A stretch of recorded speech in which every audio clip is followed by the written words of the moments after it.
For 4 years ago, Walt Yager came to me while I was in Beaver, Pennsylvania, and introduced me to the McKeesport 23 and the first ever memorial to the Vietnam War, and said, Tim, you've got to come see this. Tim, we've done something special. Tim, let me give you this report that my son wrote.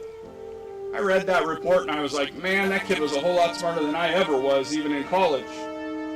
The legacy of McKeesport and the way in which you have honored your veterans continues to this day.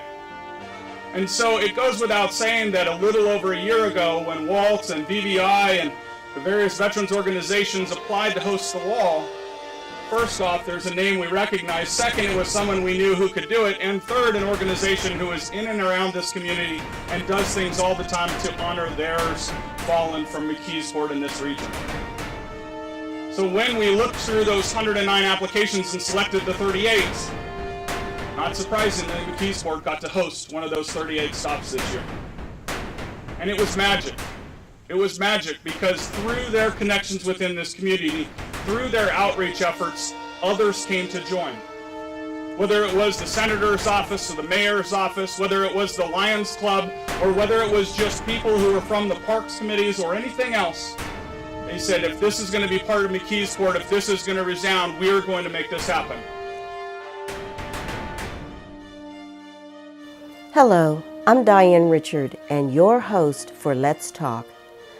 A few months ago, I had the distinct honor of filming and interviewing many attendees who came to pay their respects to friends and loved ones whose names were etched on the traveling Vietnam Memorial, the Wall That Heals. Unfortunately, the man who was instrumental in bringing the Wall That Heals to McKeesport's Renzie Park recently passed away before I had an opportunity to interview him. His name was Walt Yager. Walt had a passion. What is more astounding is that he was not a veteran himself. His story, as told by his loving and dedicated wife Lavonne, his best friend Dan, and his devoted protege Ryan, who he mentored and looked at Walt as a father figure, is nothing short of heartwarming. The phenomenal legacy that he leaves behind is amazing and will be remembered for years to come by residents of McKeesport and beyond. Walt had many dreams. The dream turned passion that laid on his heart was one that was given to him by his son, who sadly preceded him in death. I could not do this interview justice by prefacing some of the information told. So, please allow me to introduce Dan, Ryan, and Mrs. Walt Yager as they tell the story of the man and his passion. I don't think anyone really knows what Walt Yager did and what he was so instrumental in doing. And I know that you and he were very, very good friends. So tell our viewers how that friendship came about. Well, I first met Walt over 55 years ago. Before he was married, his wife and I lived in the same part of McKeesport, Christie Park, so I knew his wife. And then we actually worked at U.S. Steel in McKeesport for a bit, you know, but he was going to college, all right? I continued to work in the mill. We went out to Denver where he was going to go back to school. We had a couple experiences out there with our vehicles, which was pretty funny. We're driving out there, we got run off the road on a bridge. Oh. We crashed into the barriers. Neither of us got hurt, but the vehicle wasn't in good shape. Was it inclement weather? No. Someone just forced us off. He tried to pass us on a 2-lane bridge. I see. And we just went into the bridge. No one was hurt. The car was hurt. We ended up buying another car for $100. got us to Denver. He decided he wasn't going to go back to school at that time. So we started driving back to Pittsburgh. The car broke down. In the $100 car. Yeah, we bought it, it had one forward gear and a reverse. The forward gear went, we had to reverse.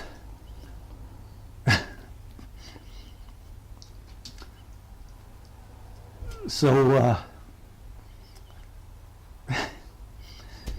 we started going down the road in reverse. He was driving. I'm on the hood of the car looking for traffic. Wait. Yeah. You have to take me through that again. Yeah. You all drove backwards down the highway. Well, there wasn't much traffic out there. We were sort of in the boondocks out there. Okay. But yeah, when the forward gear went and there was no one around, we got in reverse. He was driving. I went outside and I sat on the hood, not the hood, but a fender, looking to make sure no traffic is coming up that way. So I think we only went a couple miles, and then we sort of went off the road, and that was the end of that car. So it was a little town, I think it was Kit Carson, Colorado. Very small town there. City Hall was the restaurant, the bar, the barber shop, and all that. So Little Mayberry. Yeah, that's what I was going to say. Yeah. So we got bus tickets to come back to Pittsburgh. And the fellow says, okay, you have the tickets. You go down there, and there's a big pole with a flag on it. When you see the bus, you lift that up and start waving it, and they know to stop there that you're going to get on the bus. So that's how we got back to Pittsburgh. But we stayed in Denver probably 4 or 5 days, and he just said, no, I'm not going to go to school now out there. So he come back, and he was a very smart guy. Of course, he worked at UPMC down in Braddock for many, many years, put in a lot of time, very conscientious, very conscientious guy. And with all the time he spent there, I really didn't see him that much, during that phase. But we came back. I got drafted to Vietnam. Well, I got drafted. In '65, we were in Denver. I called home, and my mother said, Uncle Sam wants you. So, that was the notice. So I went home, got drafted. Basic training, AIT training, down to Fort Jackson, South Carolina. And went to Vietnam, came back in '67, and shortly after, Walt and Lavonne got married. But yeah, we did some fun, crazy stuff. One time, Walt, myself, and another friend, we were working at U.S. Steel there, National, I think it was 3 to 11 or 11 to 7. Afterwards, one of the buddies said, hey, you want to go to Chicago? I said, yep, we said. Next day we went to Chicago. Just drove out there, I guess. I forget who had a friend out there or something, so we just, on a whim, went there. So we did stuff like that. Real spontaneous stuff. Another time we went out to Ligonier Storybook Forest area there. And I don't know why we went out there. It was just the 3 of us. And I think we were going to sleep in the car or a tent or something. And it was funny. So we're there and it's pitch dark. So we're talking, and all of a sudden we hear some stuff going through the brush and all that, and we couldn't see anything. So we got scared. So Walt and I jumped in the car and took off, and my buddy was still there running after us there. So we don't know what it was, but being dark like that, and could have been some kind of animal probably. But that was goofy stuff, But came back. They got married.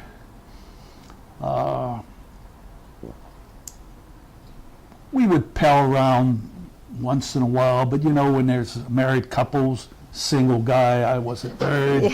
It's a different people that they live with. Yes. And Lavonne had a pretty decent sized family and all that. And Lavonne is his wife. Yep. Mm-hmm, Okay. yep. And and I knew Lavonne again before Walt. Mm-hmm. When they were dating there in Christie Park there. And did you all go to school together in McKeesport? no, I actually went to St. Nicholas Catholic grade school in McKeesport. Walt was like 2 years older than me.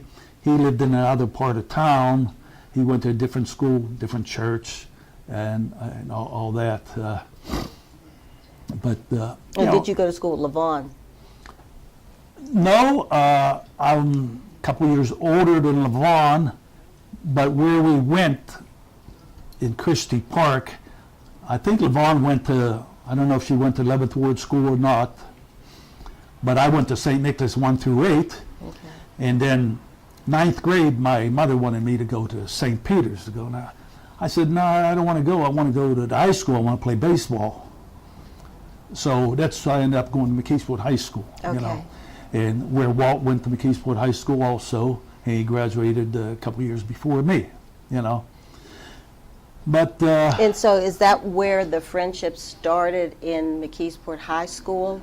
no, basically when he met Lavonne, because I knew Lavonne, his Okay. wife, All right. and I was in her wedding, and being married close to 50 years they were, and That's amazing. yeah, time flies. Yeah, Time flies. That's Yeah. amazing. My brother and his wife were, I think, 50 years, and he passed away a couple of years ago. But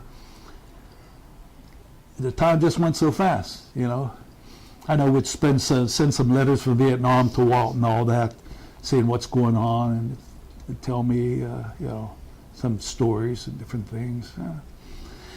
But it was a friendship all those years. And again, we didn't spend much time once he was married together, but we did talk, and he would do anything for anyone, anyone. And he was, well liked in the area for all that he did. A lot of times didn't get credit for what he did. I don't think he was looking for credit, but he was conscientious. He knew a lot of people, a lot of stories that he had.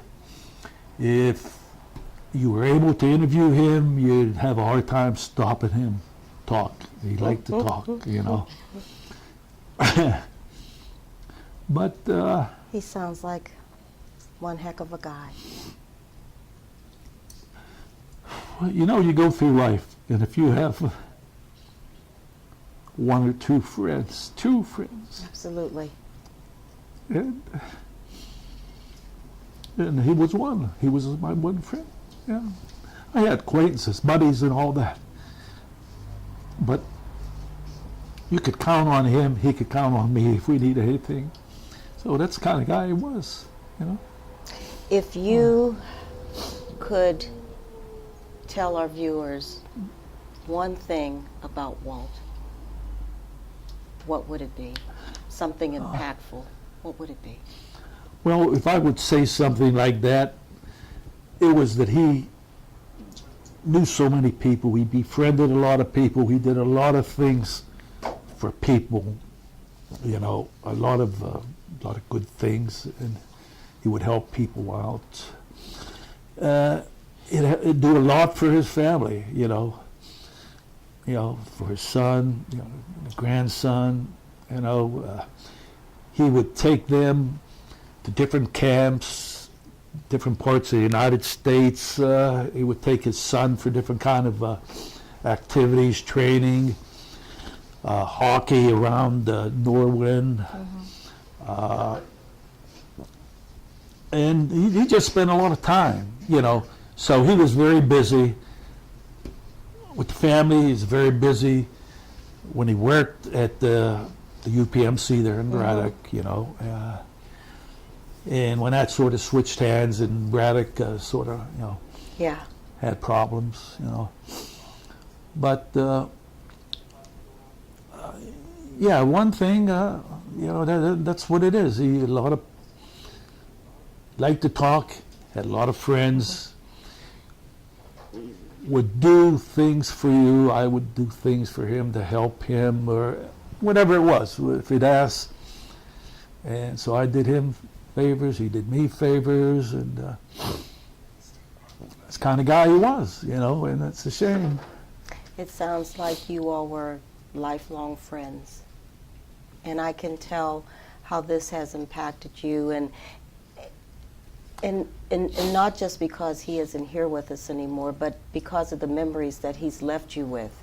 That is what's most important, and that's what you're telling us, and that, excuse me, and that's what you're telling our viewers, because he left some indelible memories, you know, in everyone that he touched, and that's what I'm hearing from you. And he just seemed like a heck of a man. I did not have, I did the coverage of the wall and all that, but I did not have an opportunity to meet him, only because I believe the one day he came later, and I didn't have an opportunity to meet him. I came 3 days. Carl was there all of the days, obviously, but I was there 2 days taping, and unfortunately I did not have an opportunity to meet this heroic person, if you will, this unsung hero, if you will. He spent so much time getting that wall to McKeesport, you know. His father died in the Second World War. He was killed in the Second World War. And the flag, the flag that he took around to different places, there's a story about that, and someone else could probably get into that better than I can. Okay. But Walt told me about the flag, where it's been, you know, he took it to places, you know, Pittsburgh, you know, soldiers and sailors, ball games, you know, different things. But that was that one part. But again, as good a friend as you can have, you know. It's just, it's the way it goes. If Walt could hear you right now, and I'm sure he can, what would you say to him?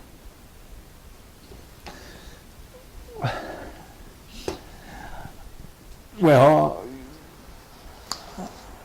that's, I don't know. I mean, I told him a lot of things when he was living, and that's most important.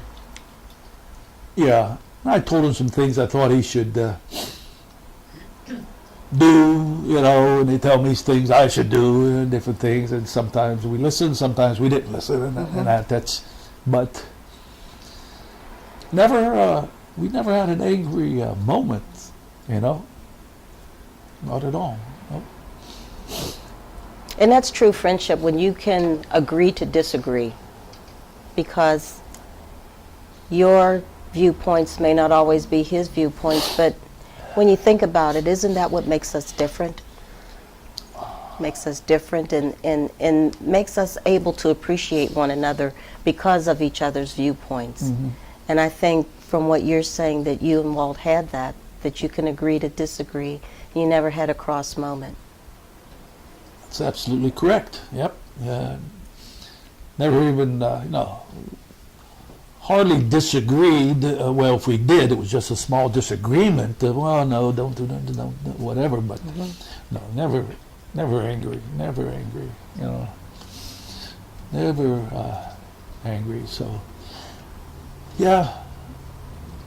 So he went on, got his degree, very smart guy. And again, conscientious guy at work, and you know, when he was working at the hospital, I know, because I wouldn't see him much. Dedicated worker.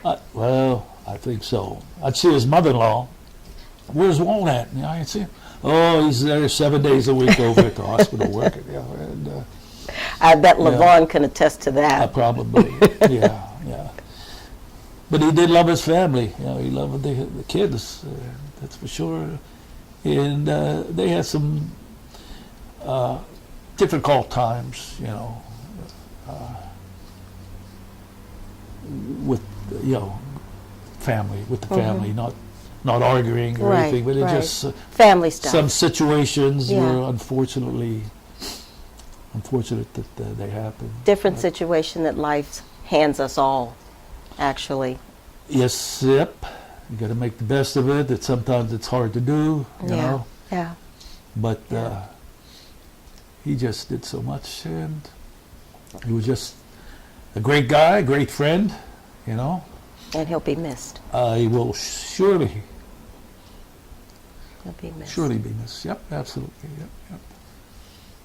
Is there anything else we should Yep. know? I couldn't believe it when Lavonne called me, and when she called and I answered the phone, I knew something was wrong because she never calls it. Big Walt, when I'd call, I'd leave messages and all that. But I just knew something had happened. It's a shame, but don't talk about the bad times. All the good times that he provided to people, service, friendship, etc. So. And I know he loved you too. You talked about him loving his family and loving his wife, but I'm sure he loved you too as a dedicated and longtime friend. Well, I think so, and vice versa, of course. Yep. Absolutely. Again, yeah. Friendships are hard to find, and again, if you have one or two in your life, true friends. True friends. Yep. My grandmother always told me that. She says, you'll have many acquaintances, Right. but you will never have one or two. You will never have, or should you not have, at least one or two good friends. Mm-hmm. And that's someone that will be with you through thick and thin. That is true. She's a wise woman. Correct. Yeah. So that's it. Yeah. That's it? Okay. Well, thank you so much for sharing your friendship, your lifelong dedicated friendship with Walt, with me, and with our viewers, because this is something that we want people to know what kind of man he was and what kind of impact he had on just the people around him and the people that he loved. So thank you so much. You are quite welcome. Thank you. Hi, Ryan. Hello. Thanks so much for being on the show today and talking to us about this amazing man, his Yes. name being Walt Yager. Yes. I understand that he was very instrumental in bringing the wall that heals. Yes. Tell us what part you played in that and in helping Walt to do that. Okay, from the beginning, I worked with Lavonne, his wife, and he used to come in. I worked at the UPS store, and he came in with the first project, the soldiers that were killed in McKeesport, the 24 soldiers. And every year he would do the memorial for the Boys Club of McKeesport.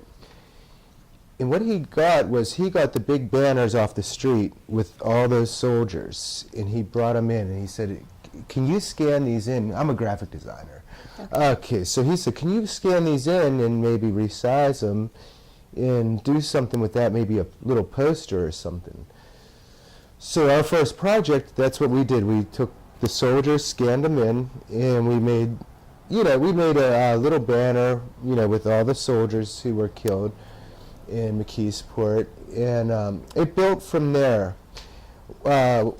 Once he saw, what I could do, he would take, I always said he was the cut and paste person. I was the Photoshop person. Okay. So I'm digital, he was... Cut and paste. Yeah. So I could print anything out for him, and then the next day he would come up, and we have a glue stick and scissors, and I said, you're just as good as me, only you're doing it on paper. So throughout the few years, he always said, well, we're going to bring this wall to McKeesport. And I didn't know much about it at first, and then he explained to me, the virtual wall, or the miniature scale wall. And That isn't so miniature. yeah, I mean it's huge. And I said, okay, so how can we make this happen? And he had, like Danny was saying, he was real specific. So he had everything lined up. He knew exactly what he wanted and how he wanted to do it. So what we did was we worked on banners, we worked on the soldiers, and we revised his son's paper, which that's what led up to it. His son asked, do you think we'll ever, they went to the real wall in Washington, D.C. He said, do you ever think we'll bring it, to McKeesport? So that was his mission. And so... Well, excuse me. You said his son wrote a paper? Yes. Okay, let's talk a little bit about that paper that led his thought process to doing that, to bringing the wall. Oh, okay. Well, you know more about the paper. I've read it, and we've revised it, and we've cut it down a little bit, But what it was it a senior project, a thesis? Okay, so that got him really interested, in the Vietnam Wall. So they went to Washington, D.C., and they saw the original wall. And Sean, his son, asked, do you ever think that we could maybe bring that to McKeesport, the traveling wall is the one that... So I guess that was before my time. So what was that, 10 years ago, about 10 years ago. So when Walt said, okay, we're going to try it, we're going to do this, we're going to do a lot of work and get this wall to McKeesport. And so we started out, Walt wrote the paper, because what you had to do is you had to write a paper and tell them why you wanted to bring it to your city. And so he had that written, and he contacted them. And then what came about was, okay, so there was a form that you had to fill out with all the, the locations and everything. The application process. Yeah, the location process. So I was working late nights at a restaurant, so one night Walt said, okay, at 12 o'clock midnight, they're opening up for us to fill these out. You have to do it online. And he wasn't real into computers. So after my job, we went back to my apartment, probably about 12:30 midnight. And we filled out the form. We sent that thing, the site was down. Oh, no. Okay, so send. And it was about 2:30 in the morning, and the site was still down. And finally we got through. So I bet you the first application that went to them was ours. And I said, well, let me know what you hear. So a few days later to a week later, he said, we're getting the wall here. That was a big deal, because out of all the cities and, out of all the areas, that applied to get it. Yeah, this is really happening. Yeah. So officially, Walt, did all that work. We filled out the paperwork, and that's what originally brought the wall here. Well, what was the time frame from the time that he filled out sent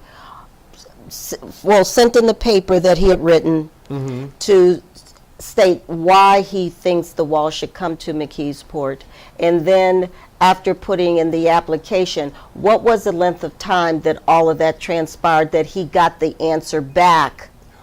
Okay, so the paper, when he sent it in, they said, well, we're accepting applications. I think that was a few months before when he did the original paper. Okay. Okay, and then they kept saying, well, okay, the form's going to be available on this date. I think it was in December, so okay. I'm not exactly sure, but it was December or January. So by the time by the time they gave him the exact date, and that's 12 o'clock midnight, we had, or 12:30 we got home. That's when the site was open. So we were sending this thing, and it wasn't going through. Finally, around 2:30 in the morning, it did go through. And then it wasn't even more maybe than a week later. Wow. He contacted, her name was Cynthia Long, and she said, okay, so here's what you got to do. So there was a whole list of things just to prepare to get the wall to come here. And So step one is done, or step two, actually step two. Step one was the application process. Yeah. Step two was getting the response back that there was a probability that you all could have it here at McKeesport. Yes. And then step three is, Step 3 was just all the planning, and that was the hardest part. But what we did was, Walt would come over to my house because he wasn't good on computers. I mean, I'm good on computers. So what we would do is, every few days, Walt would come over to my house. I had a big screen TV. He was excited about this because because I could sit at I had a wireless keyboard, so he could sit there and dictate, what we were going to do that day. We had to plan the motorcade, the motorcade. We had to plan the routes, that the cars were going to come. And Walt had that all set up before. He just needed me to, fine tune it. yeah, or just to type in and say, okay, this is where it's at. Then Walt picked all the fields. We looked at all the fields on MapQuest because they needed to know where it was going to be. So he had five different fields picked out. And then it ended up being Jimmy Long Field. That's where it happened. So we MapQuested, and then we sent the locations into them, and then it became Jimmy Long Field. Then came the fundraising because you needed the money. You needed to pay for The transport in and all of that. Yeah. So Walt reached out to every single business, all the people, all the local businesses, everybody, Lions clubs, the Vietnam's Breakfast Club. There was a lot of different veterans groups. So he single-handedly raised the money to get this wall here. And there was a lot of details in between there, like you had to contact the fire department. And Right. First responders had to be on site. All that. Yeah. Volunteers, we would send out emails. Yeah, emails upon emails upon emails. Volunteers who were willing to show up. And pretty much when we were just about there, I didn't believe it could happen, and he was, even though it was all set up, I was like, this is still huge. It's a huge thing, and so once everything was done, he did the ceremonies at the beginning. He had the speakers and everything, and that first day when the motorcade came in, him and his wife Lavonne, they went down for the opening ceremony. So I was working, and I ran out of work after that. I went down there, and I got to see the second half of the ceremony. And I said, this is fine. It finally came. And I know he was drained. He was tired. We were all tired. But that's pretty much how it all came to happen. Wow. And it seems like a lot of the community, since he did like the fundraising and reaching out for the volunteers and then just that whole piece, it seems as though he wanted to integrate the community into this whole process as well. Oh yeah. Yeah, all the veterans groups, they were all backing it, and the Lions Club, just all the local places. They were real generous, like they, and then the volunteers showed up, and it just turned out to be a really nice event. And I went there 3 times. One night I went really late after work, and it was all lit up, and I'm just thinking, this was a lot of work, but it was worth it. It was one of the biggest things I've ever worked on, and I'm glad that me and Walt found each other when we did, because he became my really good friend.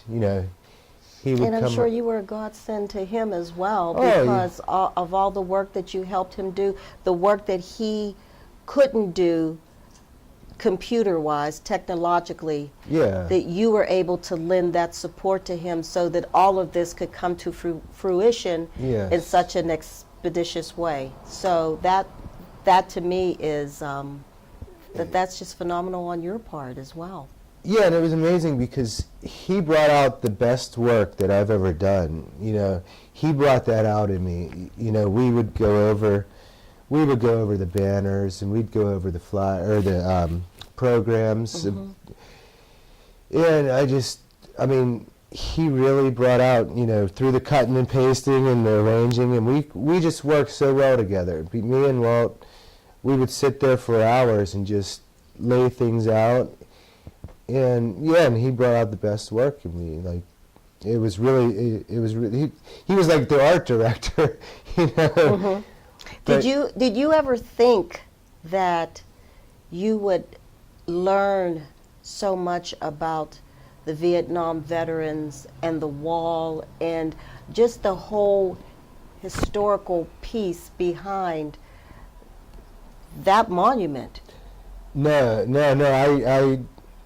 It wasn't until we were seriously into it, and I started researching the wall, and researching how much went into that and what it meant to the veterans and how they go there, and the wall that heals, and it helps a lot of veterans, and Walt was real passionate about the veterans. Yes. And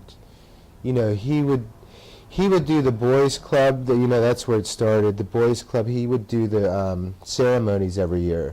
So the year before the wall, me and him did the programs, and he actually got me involved. He had me pass out the flyers. We did the flyers together, and just to see him organize that memorial at the boys club, just to see he created all of that. And to see it come together, once the wall came, I was like, I know he's capable of doing that. Yes. He had my full trust, and we became really good friends. And he was over my apartment a lot more than anyone ever has been. But the best thing was my TV was real big, and he would sit next to my TV. I'd put a chair up for him. He'd always bring me coffee and food, and he'd sit there with the pen. And we'd have everything laid out. It was like a bulletin board. Yeah. And he would say, "Move this over here, over here," and we just worked out really well together. I mean, it was just fun times. I didn't care how long it took, because we were working for something that was going to be really big. I can tell that you were just as passionate about it as you got into it. Oh yeah. And just to see the smile on his face, because some things he thought wasn't possible. Some of the things that we did, he said, I remember one night I said, I'm going to lay this all out and it's going to be really good. And he's like, is that enough time? And then the next day I would show him, and he would say, this is unbelievable. I can't believe that, how good this looks.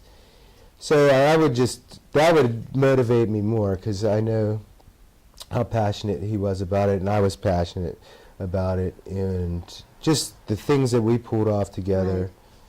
Right. And I just... a lot of people just don't realize the work that goes into something that monumental, the behind-the-scenes work. It's a lot. It's a lot. It's like, boots on the ground, dig it in, and get it done. And that's exactly what you all were able to accomplish. And I think that speaks volumes for you and volumes for Walt. And I am so glad, after hearing your story, that you and Walt were able to make it happen, and that well, first of all, that you met, Yeah. that Oh, you found one another, and I'm just a firm believer that the Lord puts people in your life that needs to be in your life. Yeah. And so you two were able to come together and make something fabulous happen, and something that's the memories that'll last a lifetime for some people who may never be able to get to DC to see the original wall. Yeah. That you all were able to make something like that happen.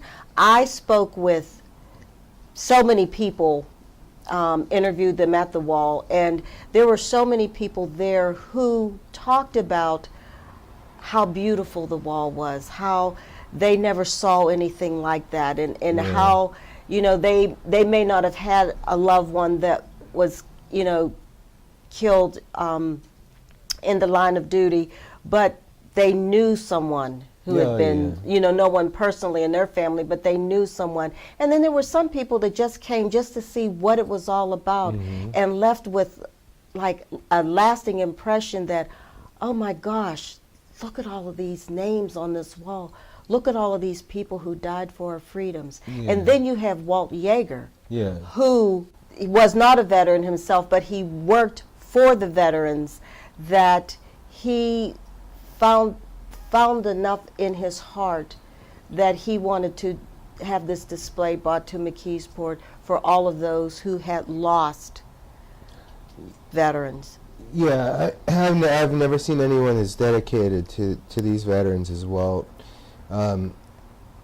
He did so many good things, you know, so many good things for them, you know, in this wall was, you know, really important, and I give him full credit for just putting that all together. And then when we teamed up, it was just amazing. It was surreal whenever I got there. That one night I went there late, and there was all these people there, and it made me feel so good that, you know, something like that came to McKeesport. Yes. And that was his And you dream. had a hand in it.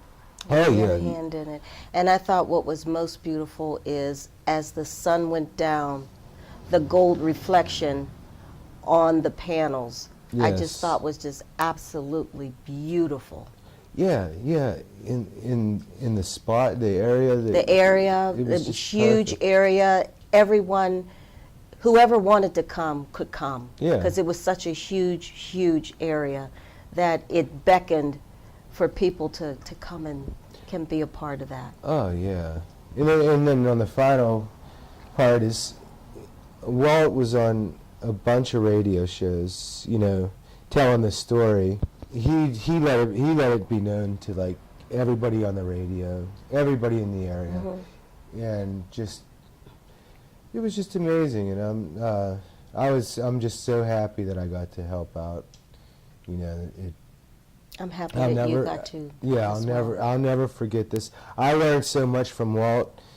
Just, you know, life things and technical things. 'Cause me and him were alike. We always had a lot of things going on, but we could focus on something and get it done. And by the time it was done, it was so fine. Finely tuned. Finely tuned. I was like, it's like a machine. And it showed. Believe me, it showed. You know, if there were any hiccups or whatever, you know, like a wedding, everybody sees all the glitz and glamour of the wedding, but sometimes behind the scenes there's little glitches. But if that were the case, no one ever saw that. Yeah. Kudos to you. Yeah, it was beautiful. It turned out to be a beautiful event. And kudos to both of you. I couldn't be happier. Amazing. Amazing. Yeah. So my question to you, if there is one thing that you wanted people to know about Walt Yager, what would that be?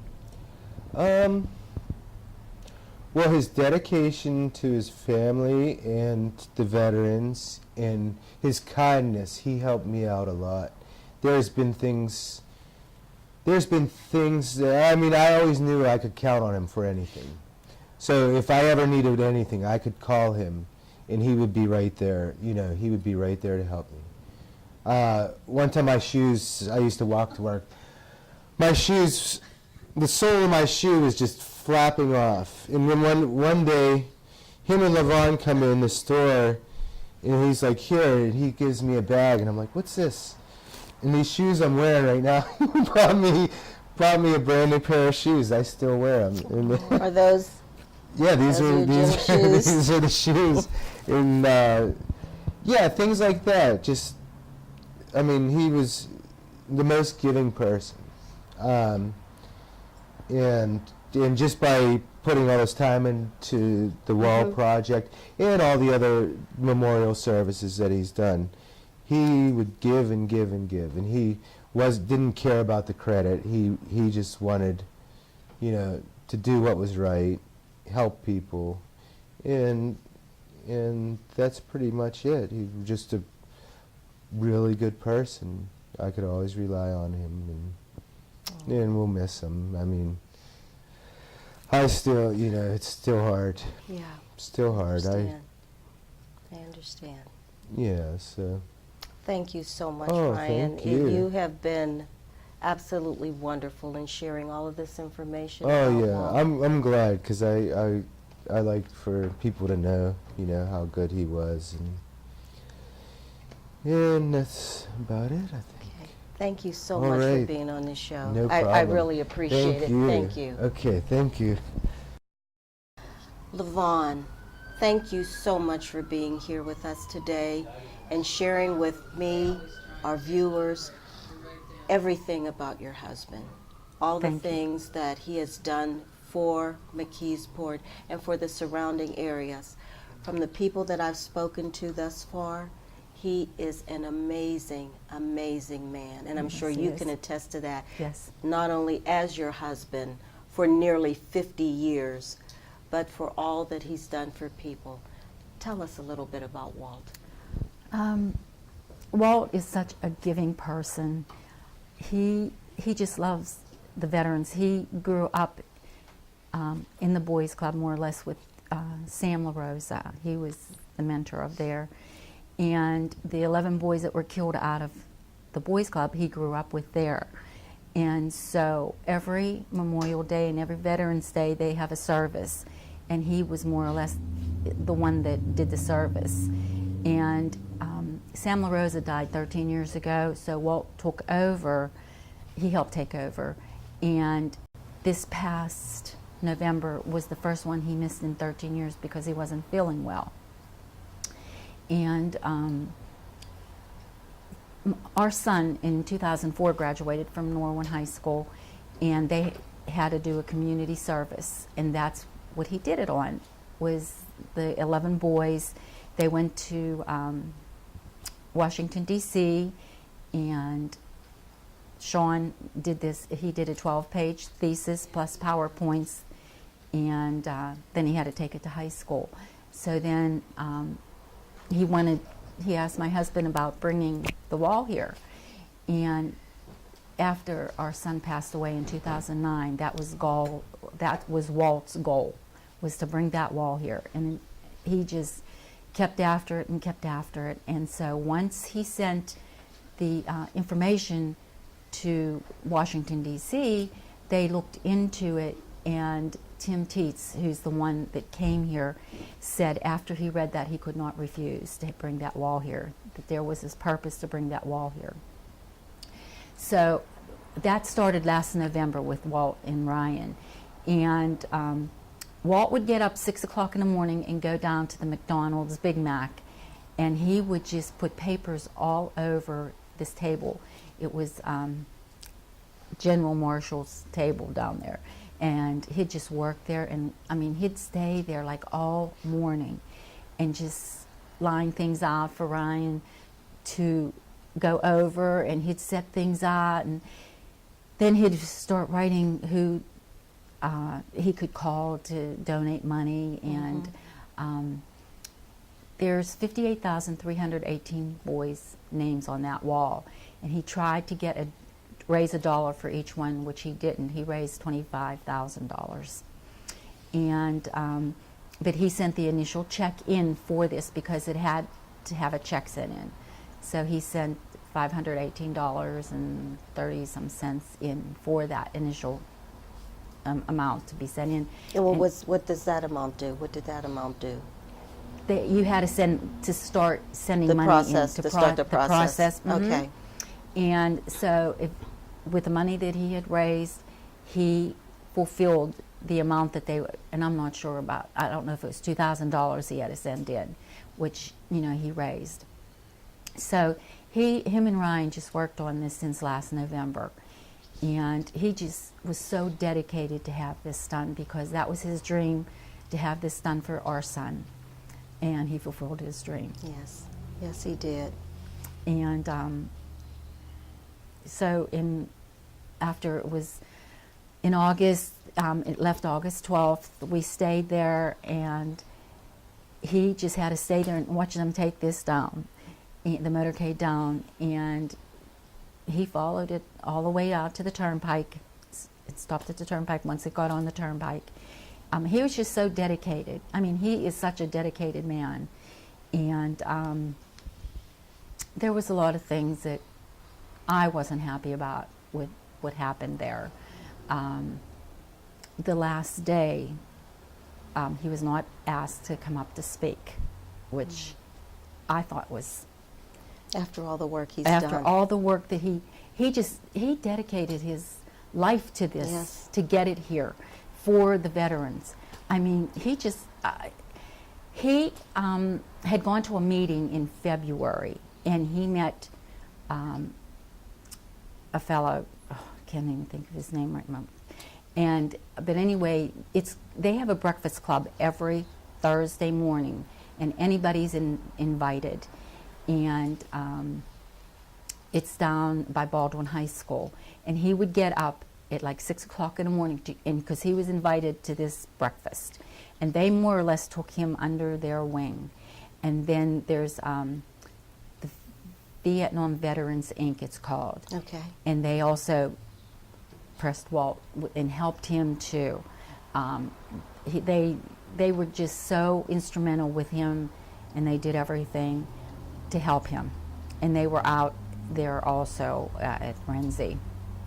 But, and on the last day, he wanted to get doves, which he did. Now, I didn't know whether they'd let him or not, because they more or less took over. And he had this itinerary, and Boniface Igba, he was supposed to be he's from Auberly, and he's become really good friends with him. He wanted him to speak, but they chose somebody else to speak. And then another fellow too that was involved. They had a meeting here to get like a committee together to help and everything. So and then Candy and Mike, they have a radio oldie show in every day, and I forget what the call letters are. And they invited him up there, and so he could promote this, and he would talk. I mean, and Walt was a talker. He would go in a restaurant, and if he'd see, we went to this one restaurant, and this 97-year-old man had veterans on his hat, and after Walt and I were done eating, he went over to talk to that man, and that man thanked him for coming over to him to talk to him. But Walt he was such a giving person, and we live in North Huntington, and if anybody would no matter where we went, Walt would talk to people that he didn't even know.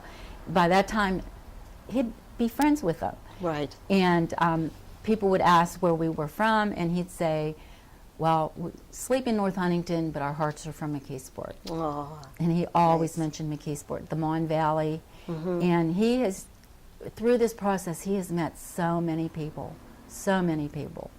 And, but he did put his heart and soul into this.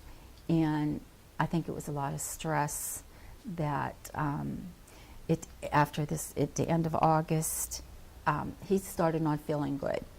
And there was different things that, and he wouldn't go to the doctors. I'd say, get to the emergency room, get checked out or something. But he did finally make an appointment, which was supposed to be on January 8th. And there was just so much stress. that he put his heart and soul into this. And on November 21st, he dropped me off at work. We kissed, and he went to S&T Bank on Route 30, and that's where he had a massive heart attack. But he got done what he set out to do, and that's the whole thing. And now he's able to be with your son. Yes, And your son is probably saying, well done, Dad. you're right. Well done. Thank you. He is telling him thank you. I just still can't believe that he's not here, because we were like soulmates. We were inseparable. We did everything together. And our daughter was so close to him. And my son left he left us a grandson. And at the time that my son passed away, he was 4.5, and he's 14 years old now. Wow. And my husband got him involved in baseball. I mean, we even traveled out of state for tournaments for him. And my husband really kept close to him, and we have 2 other grandchildren that he was close with. But Ryan was my son's son, and he couldn't even come to the funeral home. He just took it so hard, but he ended up coming the last day in the evening, and just everybody's going to difficult. miss him. Yes. And people would come up to me and tell me, your husband did this. And I mean, Walt wouldn't tell me who he helped. He would just do it. They just do it. He would give you the last dime in his pocket. And that's a kind heart. That's a kind heart. He was just so kind. I mean, everybody has their ups and downs. Yes. But we got through a lot. I mean, just everything. So, getting through a lot, you shared nearly 50 years of getting through a lot. Mm-hmm. I think that speaks volumes, Yeah. that your love endured almost 50 yeah. years. I went with him since I was in high school. Wow. Yeah. So it's more than 50 years we've been together. That's incredible. Yeah. That is incredible. So So tell us the question that I ask. If you could say anything about your husband that you would want people to remember, because of course you remember him fondly on every level, but what would you want people to know about your husband?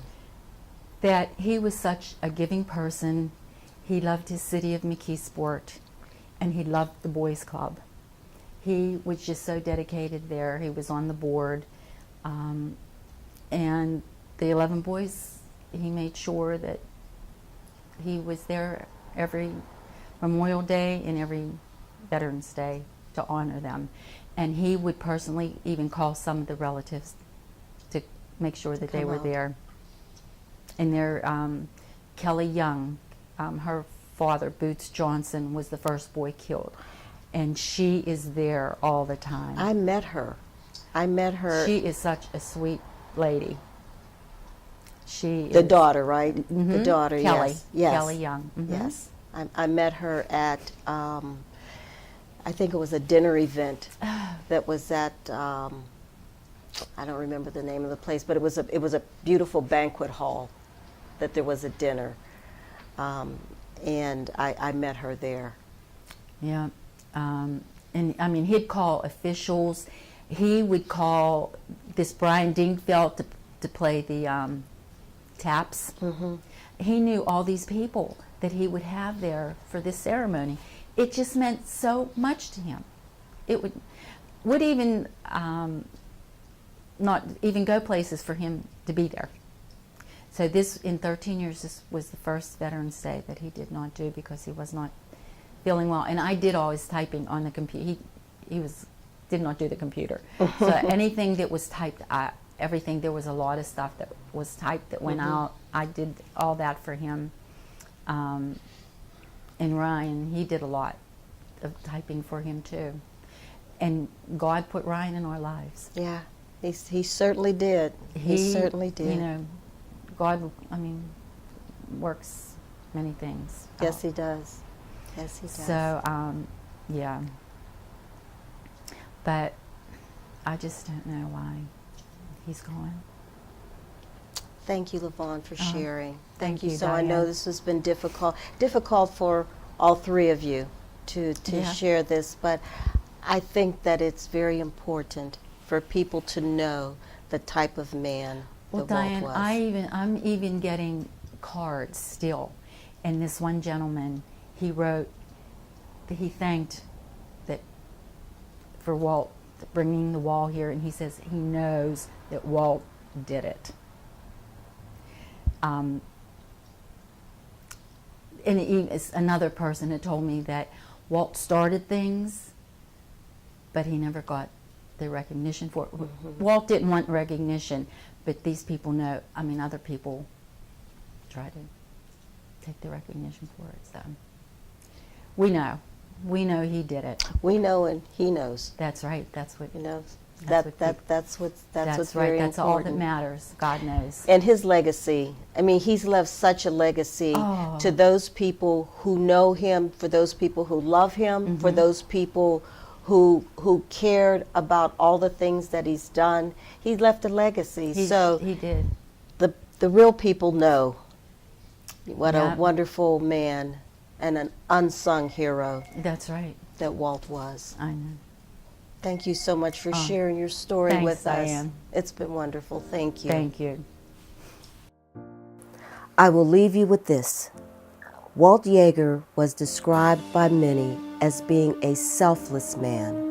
He, like others, was a man who wanted to bring the story of the Vietnam War and honor the loss of thousands of servicemen in what was described as a senseless war.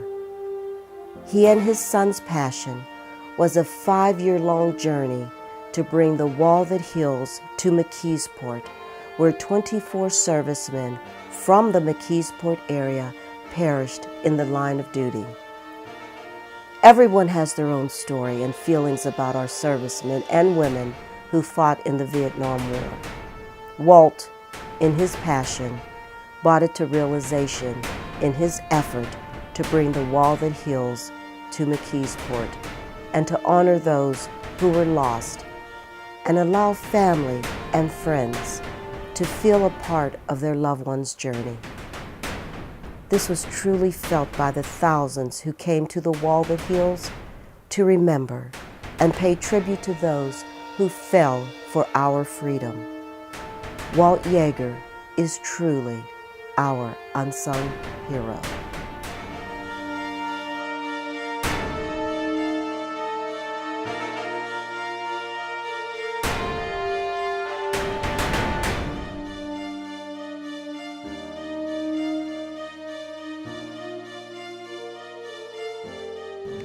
During the Vietnam era, and principally the 6-year period from 1965 to roughly 1971, 24 members of the McKeesport community made the ultimate sacrifice by surrendering their futures and their lives for an American cause.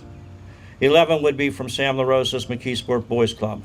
And on November 11th, Veterans Day 1966, he commemorated what is reputedly the first Vietnam memorial to the war dead in the whole United States.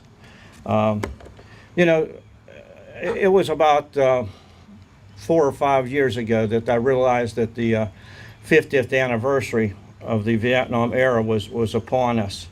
And what I did is I went back and looked at the thesis that my son wrote. There's some irony there based on the fact that the city of McKeesport basically raised me. My dad was killed in Anzio when he was 24 years old. I was 4 months old at the time.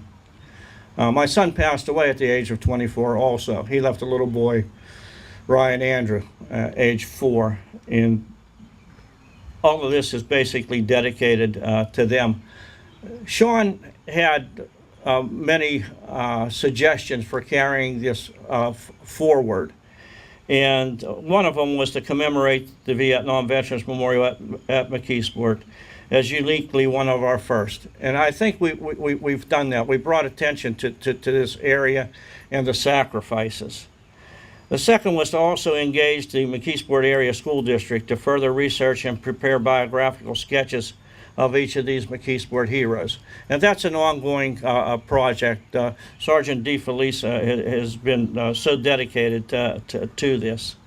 The third one was kind of a long shot. I went out to Gettysburg on the 150th anniversary of Lincoln's Gettysburg Address. I knew that Ken Burns was going to do a documentary, and I felt McKeesport was unique enough that they would entertain that. I have some photos with him, but they told me that they had received so much information that they were unable to include us. They suggested that we do something on a local basis to recognize McKeesport, and I'm hopeful that maybe WQED, and I know Carl Truss is doing much along those lines to do that. But the last thing that Sean recommended was to bring that wall here. So, you know, from that standpoint, I think we hit a home run. The thing about it is,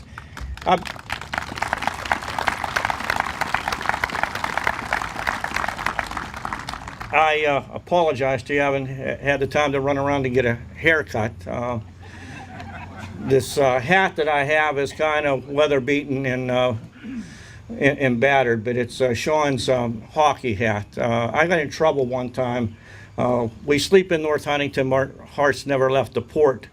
And I ran a support ad for the McKeesport Tiger football team. It was from Walt Yager. It said, born a knight, but in a Tiger tradition.